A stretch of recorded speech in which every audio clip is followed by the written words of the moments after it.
I look back with such fondness on the birth of my son. You know, the first one was like so much more hectic and such an adjustment, but the second one was like, it was really nice, you know? I mean, I had my mom there, and you know, I got my hair color and my eyebrows done beforehand, and you know, I even did my makeup beforehand, you know, because I knew there were going to be pictures taken. And I had the most wonderful nurses. I just, you know, I popped in my CDQ, the Cat Stevens, bring out the baby. And that's why, for my recommendations on how to have the second, number one, get a C-section. Because, you know, forget this like, oh, you know, it's only natural if it goes through the vagina. It's not true. You get it scheduled, so then you have everything scheduled out for the older child, because it's a lot of upheaval for them. So if they know, look, Monday you're going to be with Aunt Susie and Tuesday you're going to be with Grandma, it really helps.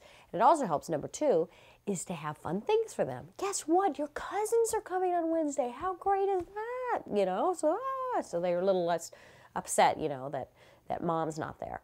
Okay, another tip, which is have the present for the older child from the baby for every single day you're in the hospital. So my daughter would come, and I brought them with me. Oh, this is from the baby, you know. And she remembered that. Even a year later, she'd be like, this one was from the baby.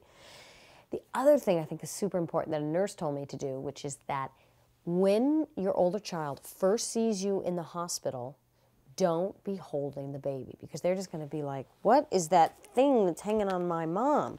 So say like, honey, can you and daddy go bring the baby to me? Oh, thank you.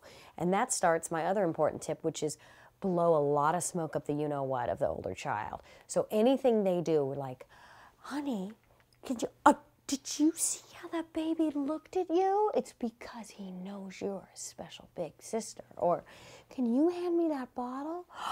Big helper girl, look at you. Very, very important.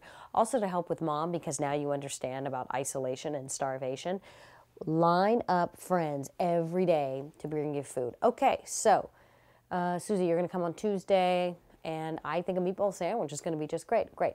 So you get the food and you get some companionship, because as we know, you get really starved to talk to an adult in those early days. And then the most important thing I found is you have got to keep bedtime the same for the older child. Because my daughter was really good, except bedtime. If she didn't get the same ritual with me that she always did, she started to lose her noodle. My husband works at night, so I just went, okay, that's where my babysitting dollars are going. Have to have help at night, because new baby is not going to remember it the way older baby is. So sorry, a nurse hands you over. Take care of the new one. And the hardest thing to do is you basically have to have two brains. So no matter what is going on, colicky new baby needs to be nursed. Oh, and it's hard, and oh, my nipples are sore and whatever. And the older kid's like, mommy, mommy, mommy, mommy, mommy, did you know that if you mix orange and blue, you get green? And you want to be like, no, you don't. You don't get green. That's great. That's great, honey. Oh, yeah. Even when your brain wants to go, shut the you just have to, it's great, honey, it's great.